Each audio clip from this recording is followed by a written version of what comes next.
On her mother's orders, my wife left me, sick, weak, and barely breathing, at my grandmother's remote ranch. 1 year later, she returned for the inheritance and went pale at what she found waiting for her. You know that feeling when you wake up and something's just off? Like the air itself is different, colder somehow, even when the sun's blazing through the windows. That's exactly how that morning felt when Harper was loading me into the truck, like I was some piece of furniture she couldn't wait to get rid of. The whole drive out to my grandmother's old place, she kept her eyes glued to the road, jaw tight, hands gripping that steering wheel like it was the only thing keeping her from losing it completely. That I should have seen it coming, honestly. Ever since I had the stroke 3 months ago, things had been weird. Different. Harper used to be the kind of woman who'd fight for me, you know? Back when we first got together, she'd stand up to anyone who looked at me sideways. But lately, it was like she was seeing me through her mother's eyes. And Eleanor? Well, Eleanor never thought I was good enough for her precious daughter in the first place. The air's cleaner out there, Harper had said the night before, not looking up from her phone. You need peace to recover properly. Peace. Right. Like peace was something you could just drop someone off to find. Like leaving a dog at a kennel while you go on vacation. The whole ride, I kept waiting for her to say something real. Something that sounded like the woman I married. But she just kept making these little comments about how the ranch would be good for me. How I'd have space to think. Space to think. Man, I'd had nothing but space to think since the stroke knocked me on my ass. What I needed was my wife to act like she still gave a damn about me. When we finally pulled up to the house, I felt my heart sink into my boots. The place looked like something out of a horror movie. Paint peeling off the sides like old skin, porch steps sagging like they might give out if you breathed on them wrong, and these thick vines crawling up the walls like they were trying to pull the whole structure back into the earth. This was where my grandmother lived? This was where they thought I should recover? Harper barely helped me out of the truck. I mean, she went through the motions, sure, but it was like watching someone perform community service. No warmth, no care, just checking boxes. And when this woman came walking out of the house, Loretta, apparently, I knew I was screwed. She looked at me like I was another chore on her to-do list, something between cleaning the gutters and taking out the trash. This is your caretaker, Harper said, and I swear to God, she couldn't even look me in the eye when she said it. Caretaker. Like I was some invalid who couldn't wipe his own nose. Sure, the stroke had messed me up pretty good. Left side still wasn't quite right, and sometimes the words got tangled up in my mouth like they were fighting each other to get out. But I wasn't dead. I wasn't useless. At least, I didn't think I was. Loretta started talking about meal schedules and medication times, and Harper just nodded along like she was discussing a pet she was boarding. That's when it really hit me. This wasn't about my health. This wasn't about clean air or peace or any of that bullshit. This was about getting me out of the way, hiding me, making me disappear so they could all get on with their lives without having to deal with the inconvenience of a husband who couldn't quite move like he used to. I watched Harper walk around the property with this look on her face, like she was inspecting a storage unit she was renting. She pointed out where the well was, mentioned something about a generator in the shed, talked about how isolated. It was like that was some kind of selling point. Isolated. Perfect word for it. Isolated from everything and everyone I knew. Isolated from the life I'd been trying to rebuild. The worst part? I could feel myself getting stronger every day. Not back to normal. Maybe not ever back to normal, but stronger. My physical therapist had said I was making good progress. Said with time and work, I might get back most of what I'd lost. But Harper and Eleanor, they didn't want to hear that. They'd already written me off, decided I was damaged goods, and now they were just figuring out where to store me. When Harper finally hugged me goodbye, and I use that term loosely because it felt more like she was patting down a suspect, she whispered, "This is for the best. You'll see. For the best." For who? Certainly not for me. For her, maybe. For Eleanor, definitely. For the best of people who wanted to pretend I didn't exist anymore. I stood on that broken porch and watched her drive away, dust kicking up behind her tires like she couldn't get out of there fast enough. Loretta had already gone inside, probably to figure out what corner she could stick me in where I'd caused the least trouble. And I just stood there, looking out at this place that was supposed to be my salvation, but felt more like my grave. That's when I made myself a promise. They thought they were dropping me off like baggage, like something they could just forget about. But they had no idea what they'd just done. They'd given me space, all right. Space to figure out who I really was when nobody was watching. Space to decide what kind of man I wanted to be when I came back, and I was coming back. Because if there's one thing I learned that day, it's that being forgotten and being finished aren't the same thing. Not even close. You ever look back at your life and wonder how the hell you ended up where you are? Because sitting in that dusty living room, listening to Loretta bang around in the kitchen like she was angry at the pots and pans, I couldn't stop thinking about how Harper and I got to this point. It wasn't always like this, cold, distant, like we were strangers sharing the same last name. When we first met at that coffee shop downtown, Harper was this force of nature. I'm talking about a woman who'd walk into a room and somehow make it brighter just by being there. She was working as a nurse then, pulling double shifts at the hospital, but she still had this energy about her that made you want to be around her. I was managing a small construction crew, barely making ends meet, driving a truck that was held together with duct tape and prayer. But when Harper looked at me, I felt like I could build skyscrapers with my bare hands. She used to love that about me, the ambition, the drive. I'd talk about wanting to start my own company someday, maybe get into real estate development, and she'd get this look in her eyes like she could see it all happening. "You're going to do amazing things," she'd say, curled up next to me on my crappy apartment couch. I can feel it, and damn if I didn't believe her. But then there was Eleanor. Eleanor Morrison, Harper's mother, was the kind of woman who could smile at you while simultaneously calculating exactly how much you were worth and finding you lacking. She had this way of asking questions that sounded innocent but cut deep. "So, you're in construction? How interesting. And you're planning to make a career out of that. Like working with your hands was something to be ashamed of, like building things wasn't real work." The weird thing was, Eleanor seemed to like me better when I was struggling. When Harper and I were living paycheck to paycheck, when I was stressed about bills and worried about the future, Eleanor would pat my shoulder and tell Harper how grounded I was, how humble. She'd bring us groceries and slip Harper money for emergencies, always making sure I knew where it came from. "It's so important for a man to know his limitations," she'd say with that patronizing smile. But everything changed when my grandmother passed away and left me the ranch. I hadn't seen Grandma Rose in years. My family wasn't exactly the type to stay in touch, but apparently she'd been keeping tabs on me. The lawyer said she'd been proud of how I'd made something of myself and wanted to make sure I had the foundation to build something bigger. The ranch came with 40 acres of good land and a trust fund that wasn't huge, but was enough to give me options. Real options. That's when Harper started changing. At first, she seemed excited. We talked about fixing up the ranch, maybe using it as a weekend place while I figured out what to do with the land. But Eleanor had opinions. Suddenly I was getting ahead of myself, acting above my station. She'd make these little comments about how money changed people, how important it was to stay true to your roots. And Harper started echoing her.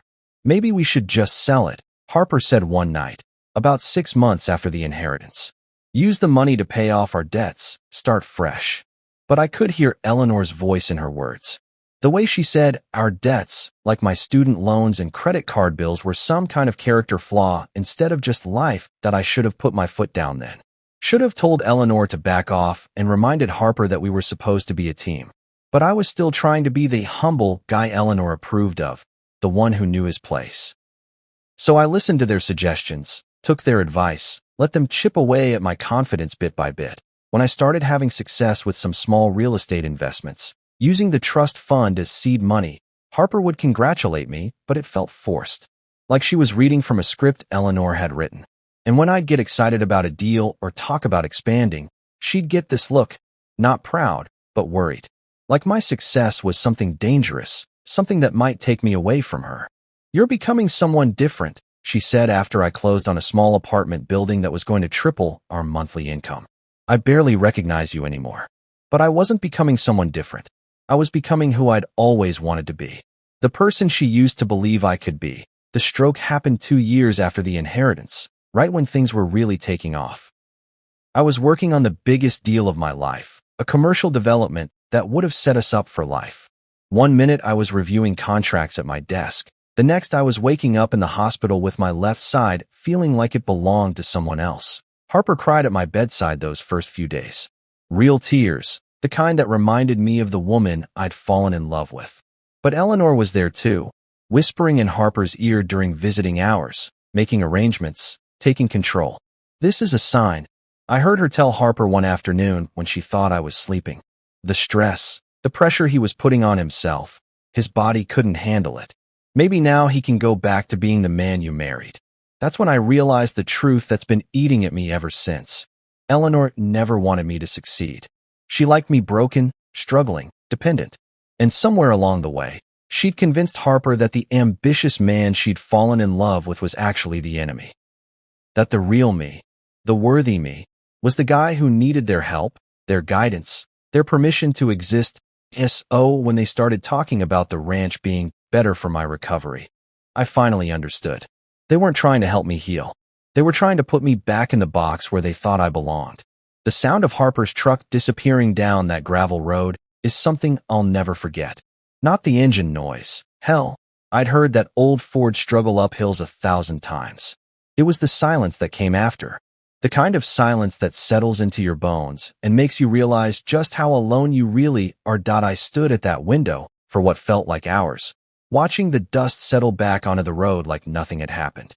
Like my wife hadn't just dropped me off at the edge of nowhere and driven away without so much as a backwards glance. My left hand was pressed against the glass, fingers still a little numb from the stroke, but I could feel the vibration of Loretta moving around behind me. Cabinet doors slamming, drawers scraping open, the general sounds of someone who clearly didn't want to be there any more than I did. Spare sheets are in the hall closet, she mumbled from somewhere in the kitchen. Bathroom's got hot water most of the time. I'll be by twice a week to check on things, make sure you're not dead, or whatever. Real warm bedside manner, this one. Food's in the fridge. Try not to burn the place down. And then she was gone too. Just like that. Door slam, car door slam. Engine starting, gravel crunching, silence. Again, that's when it hit me. Really hit me. They'd all just walked away. Harper, Eleanor, even this stranger they'd hired to babysit me. They'd dumped me here like I was broken furniture they couldn't be bothered to fix. And now they were all going back to their lives like I'd never existed. Like the 23 years Harper and I had been together meant absolutely nothing. I wanted to punch something. Hell, I wanted to punch everything. The wall, the window, that stupid ceramic rooster sitting on the kitchen counter like it was judging me. But here's the thing about having a stroke. Your body doesn't always cooperate with your anger. My left side still felt like it was wrapped in cotton, and my right side was doing overtime trying to compensate. So instead of punching anything, I just stood there shaking with rage I couldn't properly express. But you know what? That rage felt good. Better than the pity I'd been drowning in for months. Better than the careful way everyone had been talking to me, like I was made of glass and might shatter if they spoke too loud. This was pure, clean anger, and it was mine. See, here's what Harper and Eleanor didn't know. What nobody knew, because I'd been keeping it to myself like some kind of secret weapon. I wasn't as weak as they thought. Not even close. The physical therapy had been working. Not just the official sessions with the overly cheerful therapist who kept telling me to listen to my body and take it one day at a time. I'd been doing my own work too. Late at night, when Harper was asleep, I'd been testing myself, seeing how long I could stand without the walker, how many steps I could take before my left leg started to drag, how much weight I could lift with my bad arm. I was getting stronger. Every day, a little bit stronger. My speech was clearer too. The words weren't getting tangled up in my mouth like they used to. But I'd been hiding it, playing up the weakness, the confusion, the need for help. Why? Because I wanted to see who these people really were when they thought I couldn't fight back. Turns out, they were exactly who I'd suspected they were. Eleanor had never respected me, not really. I was always her daughter's mistake, the blue-collar guy who wasn't good enough for her precious Harper.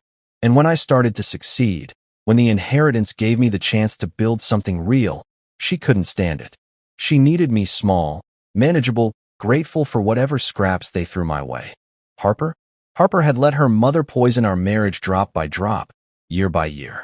The woman who used to believe in me, who used to see potential where others saw problems, had turned into someone who was relieved to have an excuse to get rid of me. The stroke wasn't a tragedy to her. It was permission. Permission to stop pretending she still loved the man I'd become. I'd let them think I was helpless. I'd played the part of the broken husband, the stroke victim who needed their guidance and care. And while I was playing that part, I was watching, learning, seeing exactly how far they'd go when they thought I couldn't stop them. Now I knew. They'd go all the way. They'd ship me off to the middle of nowhere and wash their hands of me completely, standing in that dusty living room, surrounded by my grandmother's old furniture and the smell of abandonment. I made myself a promise. Actually, several promises. I was done being weak, done being grateful, done letting other people decide what I was worth or what I could handle. The stroke had knocked me down, sure, but it hadn't killed me. And if Harper and Eleanor thought they could just erase me from their lives, they were about to learn how wrong they were. I walked, didn't shuffle, didn't stumble, walked over to the kitchen counter and picked up that ceramic rooster, held it in my good hand, feeling its weight. Then I set it down, gentle as you please, right back where it belonged, because I wasn't going to break things out of anger. I was going to build them out of spite. They wanted me gone? Fine, I'd stay gone. But I wasn't going to waste away in this house like some forgotten piece of furniture. I was going to take this place, this land, this opportunity they'd handed me, and I was going to build something they'd never be able to ignore, something they'd never be able to take away from me again. The rage was still there, burning steady in my chest. But now it had direction. Now it had purpose. Now it was fuel. The first night in that house was brutal. Not because of the creaky floors or the way the wind howled through gaps in the window frames, though that didn't help. It was the quiet that got to me. The kind of quiet that makes you think way too much about everything that's gone wrong in your life. I'd been lying on my grandmother's old couch, staring at water stains on the ceiling that looked like faces of people I'd disappointed, when I finally said screw it and grabbed my phone. Malik answered on the second ring, which was typical. Dude had been answering my calls at weird hours since college, back when we were both broke and stupid and thought we could change the world with nothing but determination and cheap beer. Tell me you're not calling from jail, he said instead of hello, which was also typical. Worse, I told him, I'm calling from my grandmother's place. Harper dumped me here like a bag of garbage and drove off into the sunset.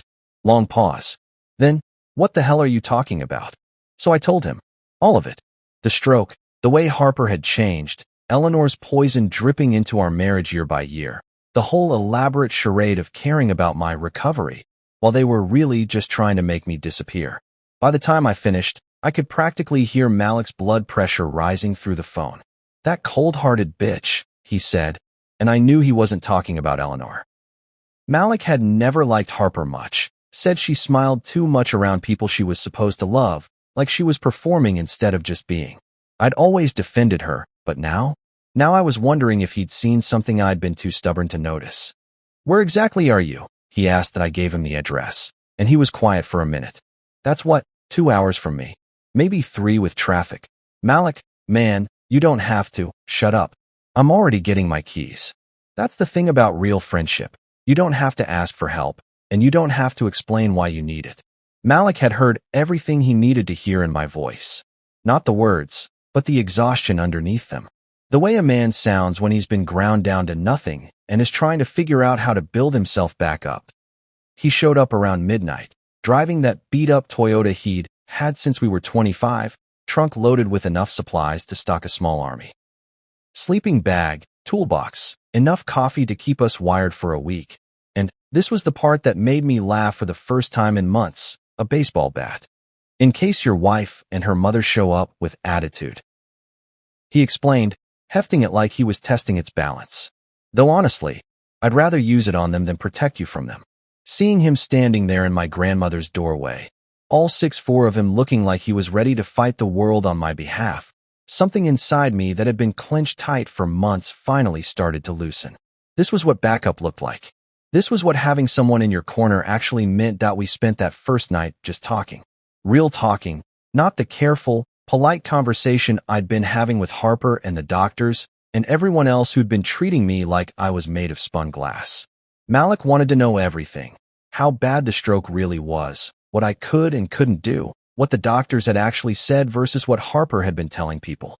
So you can walk fine? He asked, watching me move around the kitchen without the walker I'd been dragging around at home. Pretty much. Left side's still a little wonky, but it's getting better every day. And your speech only gets garbled when I'm tired or stressed. Most of the time I'm fine. He nodded, processing this. So basically, they've been treating you like an invalid when you're not one. Basically, yeah. And now they've stuck you out here in the middle of nowhere because they wanted me gone. Out of the way. Forgotten. Malik was quiet for a long time after that, staring out the window at the dark outline of the mountains. Finally, he said, "You know what we're going to do tomorrow?" "What's that?" "We're going to change every damn lock on this place. Then we're going to figure out what needs fixing, and we're going to fix it. And if Harper or her mother show up here acting like they own you or this place, they're going to find out real quick that you're not the same man they threw away." The next morning, Malik was up before dawn, already making a list of everything that needed attention around the property. Broken porch steps, loose shingles, windows that wouldn't open, faucets that dripped like Chinese water torture. The man approached my grandmother's neglected ranch like it was a military operation that required planning and precision. "This place has good bones," he said, running his hand along the main support beam in the living room. "Someone just needs to give a damn about it again." We spent the day hauling trash, patching holes, and clearing out years of accumulated junk from the closets and outbuildings. Malik worked like a man possessed, but he also watched me carefully, making sure I wasn't pushing too hard, wasn't trying to prove something I didn't need to prove. "You're stronger than you think," he told me around noon when we stopped for sandwiches. "But you're also stubborn as hell, and I'm not letting you hurt yourself just to prove a point to people who aren't even here." When evening came and it was time for him to head home, Malik slapped a sticky note on the refrigerator before he left. In his messy handwriting, it said, "You're still here. That means you're not done yet." I watched him drive away, but this time it felt different. This time, someone was leaving because they had to, not because they wanted to. This time, I knew I wasn't really alone. That I folded that sticky note and put it in my wallet, right next to my license. A reminder that somebody still believed in me.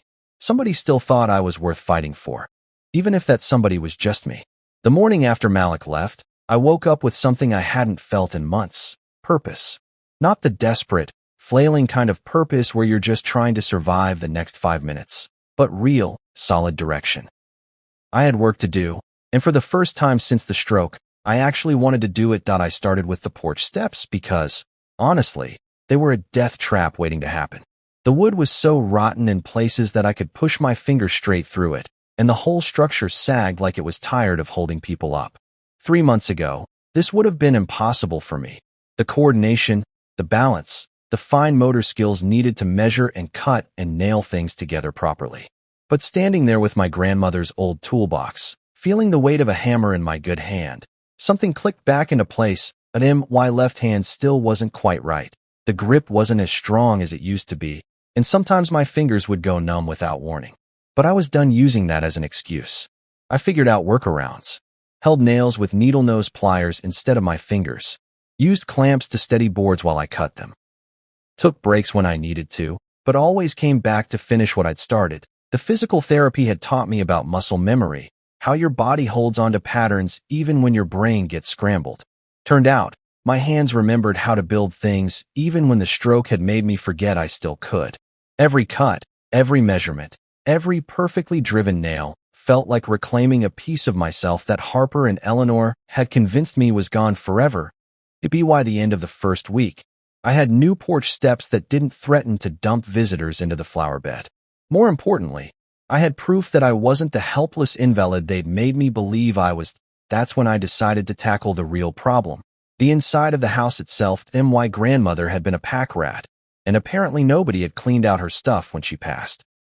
Every closet was crammed with decades of accumulated junk, moth-eaten clothes, boxes of old magazines, kitchen gadgets that looked like they belonged in a museum. But mixed in with all the garbage were treasures. Hand tools that were older than me, but still sharp and true. Furniture that just needed some TLC to be beautiful again. Books about farming and ranching that made me realize this land had potential I'd never considered. I started watching YouTube videos on my phone while I worked. Tutorials on everything from basic plumbing to organic gardening. The internet was full of people who'd figured out how to do things with their hands. People who'd built something from nothing and weren't shy about sharing how they'd done it. For the first time in months, I was learning again instead of just trying to remember what I'd lost. The work was hard. Some days, my left side would start shaking from fatigue, and I'd have to sit down for 20 minutes before I could trust myself with power tools again. Other days, the words would get tangled up in my mouth when I was talking to myself, working through problems out loud like I'd always done.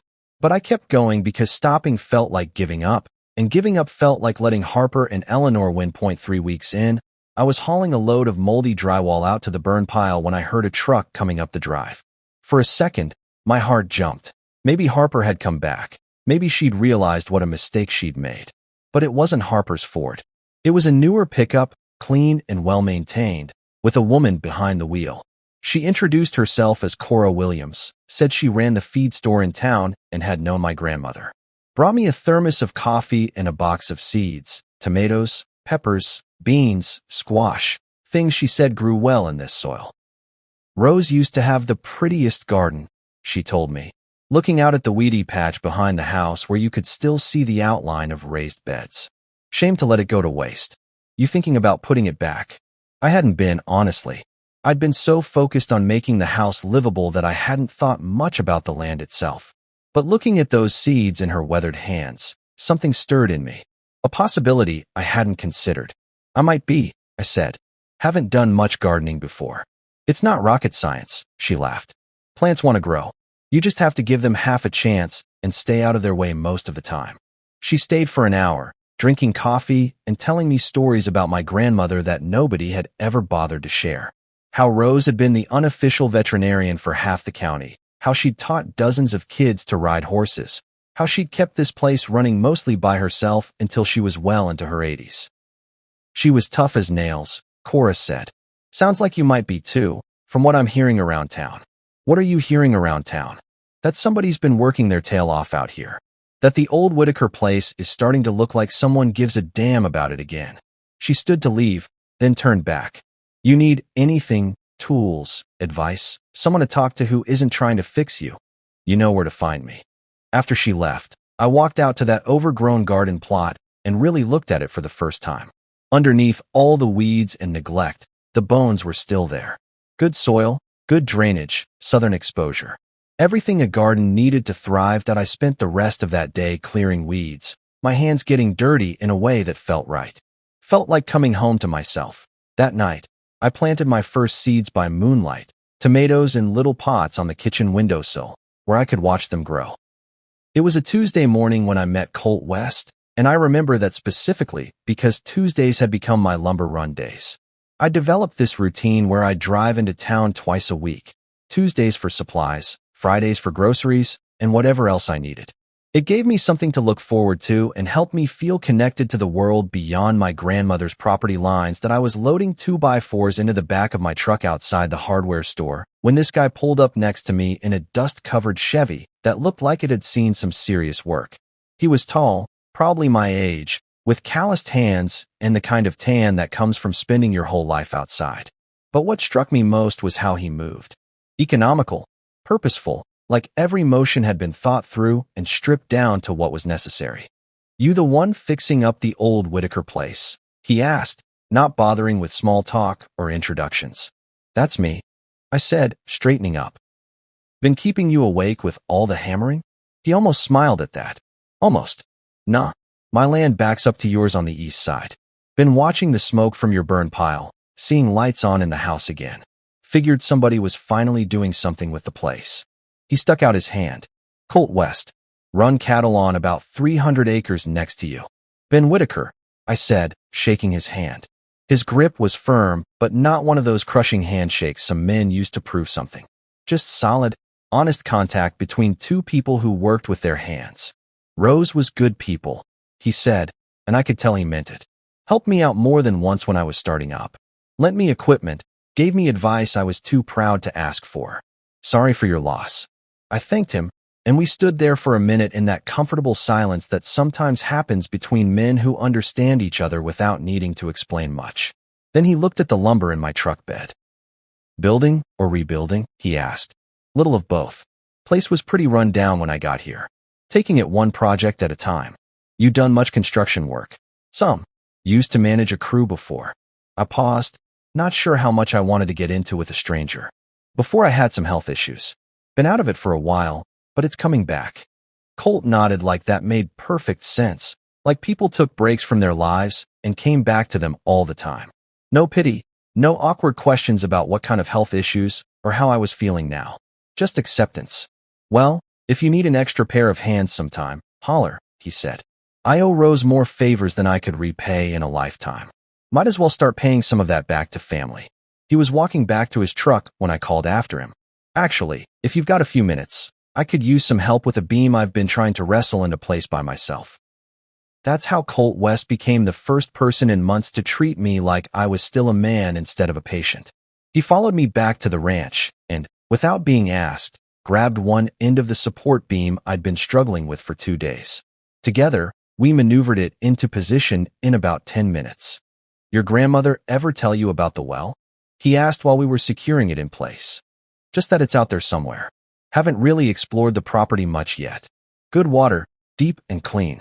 But the pump's probably shot after sitting and used for so long. I've got a guy who does well work if you want his number. That was Colt's way.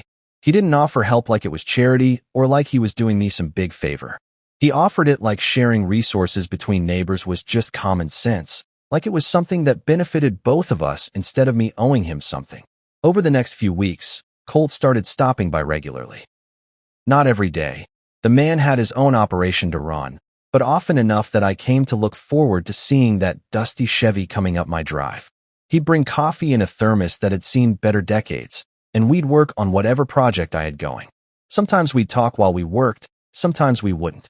Both were fine with him that he taught me things I'd never learned in all my years managing construction crews.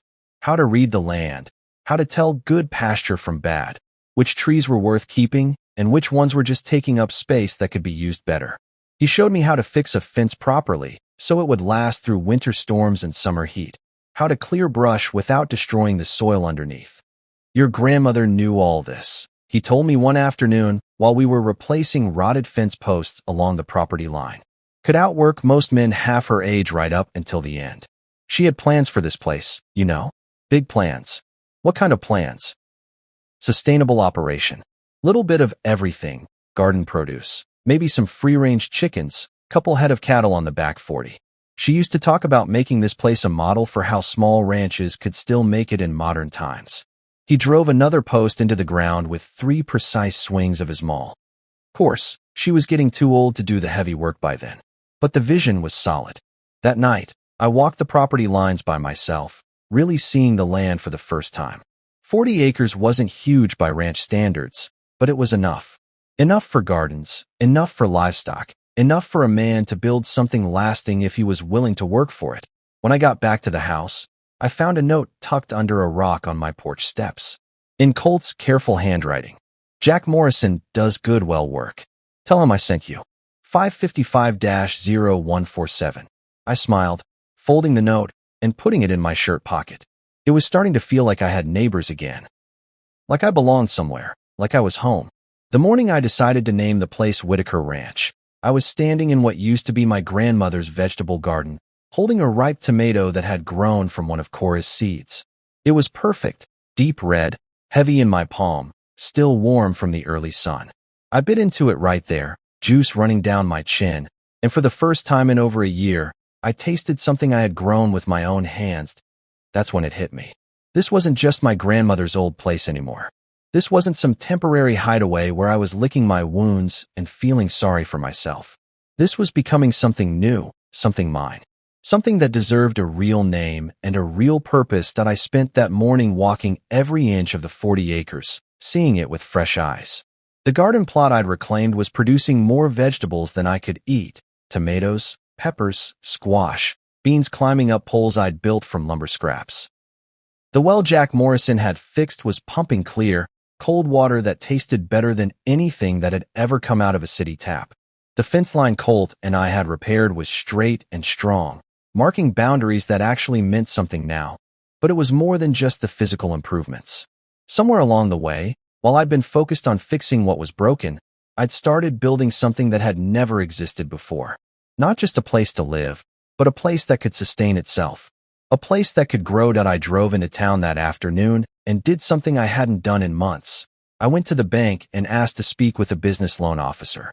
Not because I needed money, but because I wanted to make this official. I wanted to register Whitaker Ranch as a legitimate business operation.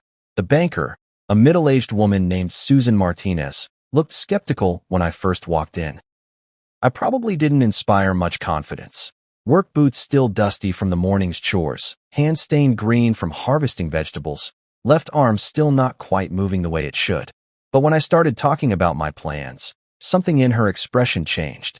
"So you're thinking small-scale organic produce?" she asked, taking notes. "To start with, yeah.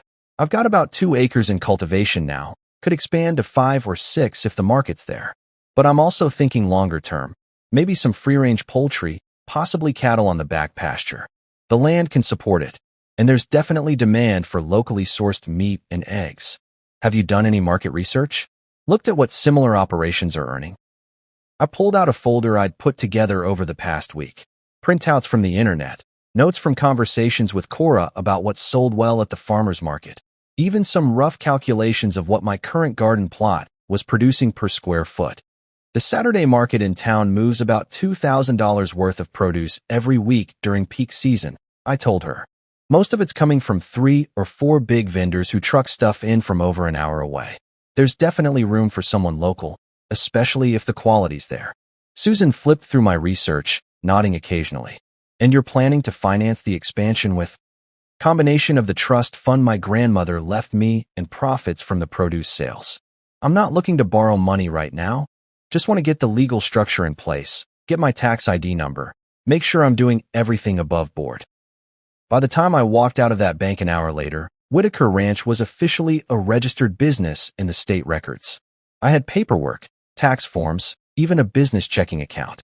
It felt real in a way it hadn't before, like I'd crossed some invisible line between playing around and actually doing something. The next step was getting the word out. Cora had mentioned that the farmer's market was always looking for new vendors, especially ones with quality produce and reasonable prices. I loaded up the back of my truck with everything that was ready for harvest: tomatoes, peppers, cucumbers, summer squash, fresh herbs, and drove over to introduce myself. The market was set up in the parking lot behind the community center, maybe 15 vendors selling everything from homemade jam to hand-carved furniture. I found the organizer, a woman named Betty Chun who'd been running the market for over a decade, and asked about getting a spot. "You're Rose Whitaker's grandson," she said, looking me up and down. "Heard you were fixing up the old place." "Yes, ma'am. And growing some pretty decent vegetables while I'm at it." She walked over to my truck and inspected my produce with the practiced eye of someone who'd seen a lot of vegetables over the years. Picked up a tomato, squeezed it gently, brought it to her nose, and inhaled. "These are good," she said, sounding almost surprised. "Really good. Where'd you learn to grow like this?" "Trial and error, mostly. Little help from YouTube and some good neighbors." "Well, you can have the corner spot next Saturday if you want it. $25 for the day. You keep whatever you make." That first Saturday at the farmer's market was better than I'd dared to hope. I sold every tomato, every pepper, every bunch of herbs I'd brought. People kept coming back to my table, asking questions about how I'd grown things, whether I'd have more next week, if I took special orders. But the moment that really got to me was when this kid, maybe 12 years old, came up with his mother. He was helping her carry her purchases, and when he saw my setup, he stopped dead. "Are you the guy who's been fixing up the old ranch?" he asked. "That's me," I said. "Why?" "My dad drives by there on his way to work. He says it looks like someone finally cares about the place again." The kid paused, then added, "That's pretty cool. Most adults just let things fall apart." His mother smiled apologetically, but I shook my head. "He's right," I told her. "Most of us do let things fall apart. Thanks for noticing that I'm trying not to." That night, I sat on my newly rebuilt porch with a beer and my grandmother's old ledger book, calculating the day's earnings. $347. Not bad for a day's work, especially when that work had started with seeds that cost me maybe $20 total. But more than the money, I felt something I hadn't experienced in over a year: pride. Not the desperate, grasping kind of pride that comes from trying to prove something to people who don't care. Real pride, the kind that comes from building something worth being proud of. I wrote Whitaker Ranch, Day 1, at the top of the ledger page, and entered my first official sale. It felt like a beginning. It happened on a Tuesday exactly 1 year after Harper had dropped me off like yesterday's garbage. I remember the date because I'd been planning to mark it somehow. Maybe take myself out to dinner in town, celebrate what I'd started calling my Independence Day. Instead, I was out by the rain barrels, adjusting the gutters to catch more runoff from the roof, when I heard that all-too-familiar engine grinding its way up my gravel drive. My stomach dropped before my brain even processed what was happening. Some sounds get burned into your memory so deep that your body reacts before your mind catches up. That old Ford's engine knock, the way it struggled on hills, the particular squeal of brakes that needed replacing. I'd been listening to those sounds for 23 years of marriage that I didn't turn around right away. Part of me hoped that if I kept working, kept my back to the driveway, maybe the truck would just keep going. Maybe Harper was just cutting through my property to get somewhere else, and I wouldn't have to deal with whatever fresh hell she was bringing to my doorstep. But the engine cut off, and I heard that car door slam shut with the same decisive thunk it had made the day she'd abandoned me here. My hands were shaking a little as I set down my wrench, and I took a deep breath before I finally turned around. Jesus Christ, she looked good. That was the first thing that hit me, and I hated myself for noticing. Harper had always cleaned up nice, but this was different. New haircut, expensive clothes, makeup done like she was heading to some important business meeting. She looked like money, like success, like someone who'd been living well while I'd been learning how to rebuild my life from scratch. She was standing next to her truck, arms crossed, looking around the property with this expression I couldn't quite read. Surprise, maybe? She was taking in the new fence, the rebuilt porch, the garden rows stretching out behind the house.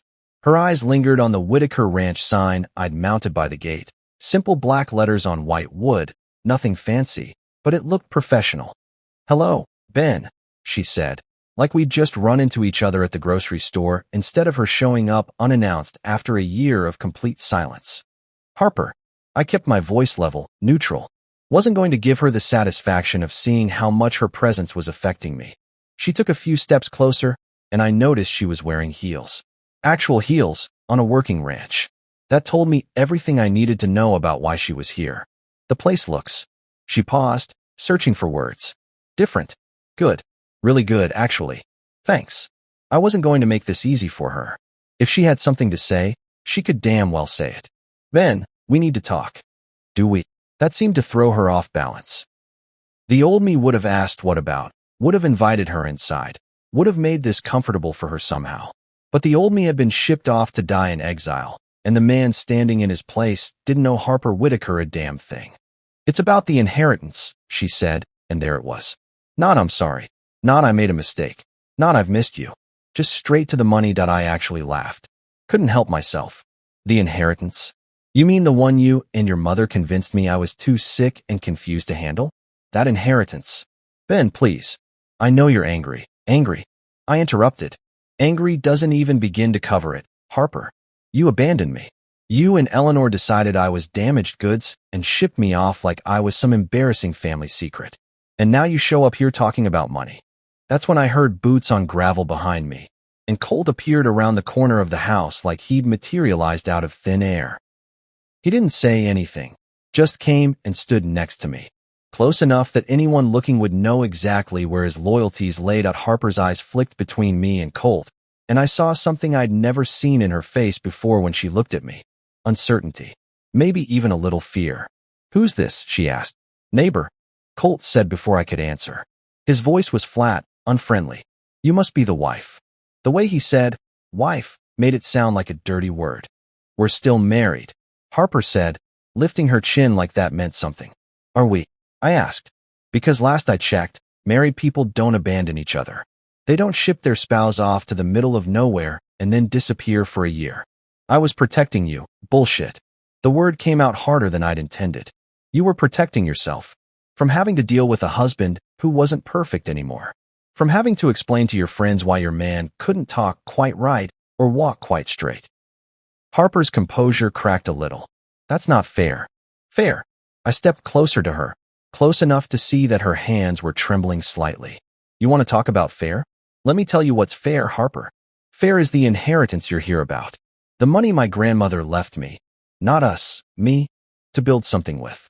Fair is this ranch, this business, this life I've built while you were off playing the grieving wife to anyone who'd listen." "Ben, please. We can work this out." We can, no. I shook my head. We can't. You made your choice a year ago when you drove away without looking back. Now you get to live with it. She stood there for a long moment, looking between me and Colt, probably trying to figure out if there was an angle she could work, some way to get what she'd come for.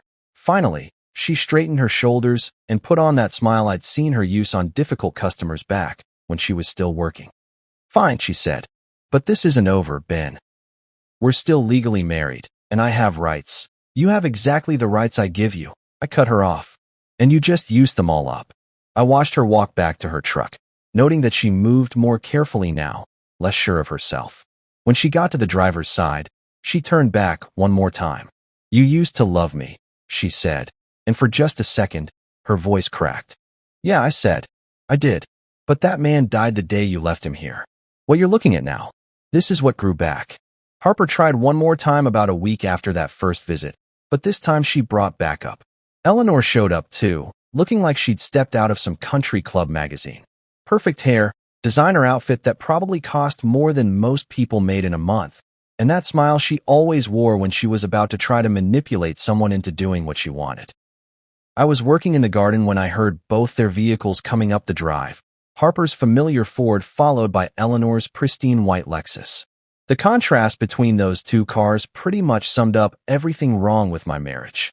Harper trying to keep up with her mother's expectations while pretending she was still the down-to-earth woman I'd fallen in love with. I kept working, pulling weeds from around the pepper plants, letting them come to me. If they wanted to talk, they could damn well walk across my property to do it. This was my land now, my rules. Benjamin, Eleanor called out, using that tone she'd always used when she wanted to remind me that she thought she was better than me. We need to discuss this situation like civilized adults. I looked up slowly, wiping dirt off my hands with an old rag. Harper was hanging back a little, looking uncomfortable, but Eleanor strode across my yard like she owned it, like she'd always owned everything and everyone around her. Mrs. Morrison, I said, deliberately not calling her by the family name she'd insisted I use during our marriage. Wasn't expecting to see you out here in the dirt. Her mouth tightened at that. The reminder that this was a working ranch, not some sanitized version of country living she could Instagram about. Harper tells me you're being unreasonable about the financial arrangements, she said, cutting straight to the point. I think there's been a misunderstanding. No misunderstanding at all, I replied, straightening up to my full height. Harper abandoned me here a year ago, and now she wants to claim half of what I've built since then. Pretty clear situation, actually. You were sick, Benjamin. We were trying to help. Help? I laughed, and it wasn't a nice sound. You helped me, all right. You helped me figure out exactly who you people really were when you thought I couldn't fight back. That's when Harper stepped forward, trying that soft voice she used to use when she wanted something. Ben, honey, I know you're angry, but we're still married. Legally, what's yours is mine, and what's mine is mine, I finished. Because this ranch, this business, this life I've built, none of it existed when you left me here to rot. You walked away from Ben Whitaker the invalid. You don't get to come back for Ben Whitaker the rancher. Eleanor's facade cracked a little. Don't be ridiculous. You used marital assets too. I used my inheritance. I corrected. The money my grandmother left me. Not us. Me. Check the paperwork if you want, but every lawyer in the state will tell you the same thing. Inherited assets stay with the inheritor unless they're specifically commingled with marital property. And since my dear wife was nowhere to be found when I was building this place, there wasn't much opportunity for commingling. I'd done my homework. Spent hours on the phone with a lawyer in town, making sure I understood exactly where I stood legally. Turned out, being abandoned had some advantages when it came to protecting assets. Harper's face went pale. Ben, you can't be serious. We've been together for over 20 years. We're together. I corrected. Past tense. You ended that when you drove away without looking back. I was protecting you. The words came out louder than she'd intended, desperate. The stress was killing you, Ben. The stroke, the pressure you were putting on yourself. I thought if you could just rest, just get away from all the business stuff, you thought wrong. My voice was steel now. What was killing me wasn't stress. It was being married to a woman who let her mother convince her that I wasn't worth fighting for. Eleanor stepped between us then, like she was trying to regain control of the situation. Benjamin, I understand you're feeling bitter, but let's be practical here. Harper is your wife. She has legal rights. She has exactly the rights I choose to give her, I said, looking directly at Eleanor. And since she chose to abandon those rights when she abandoned me, I'd say we're all caught up. That's when Eleanor made her mistake. She got that look on her face, the one she'd always worn when she was about to put me in my place. You're being very ungrateful, Benjamin. After everything we did for you, all the care and support. Care? I stepped closer to her, close enough that she had to tilt her head back to look at me. You want to talk about care? Real care is what Colt did when he showed up with tools and helped me rebuild this place. Real care is what Cora did when she brought me seeds and taught me how to grow things. Real care is what Malik did when he drove 2 hours just to remind me I was still worth something. I gestured toward the house, the garden, the neat fence lines stretching across the property. This is what care looks like. This is what happens when people believe in you instead of trying to manage you. Eleanor's composure finally cracked completely. You ungrateful little. Careful, I warned, and something in my voice made her stop mid-sentence. You're on my property now. My rules. And I don't have to listen to your poison anymore. Harper was crying now, but they weren't the manipulative tears she used to get her way. These looked real, desperate. Ben, please. I know I messed up. I know I should have fought for us instead of listening to her. But we can fix this. We can. No, I said simply. We can't. Because the woman I married would never have left me here in the first place. The woman I married would have told her mother to go to hell before abandoning her husband when he needed her most. I looked at both of them standing there in my yard. Eleanor furious and calculating, Harper broken and desperate, and felt nothing but pity. You both made your choices, I said. Eleanor chose to see me as a problem to be managed instead of a man to be respected, and Harper chose to be her mother's daughter instead of my wife. Now you get to live with those choices. Eleanor straightened her jacket and lifted her chin. This isn't over, Benjamin. We'll be speaking to a lawyer. Good luck with that, I said.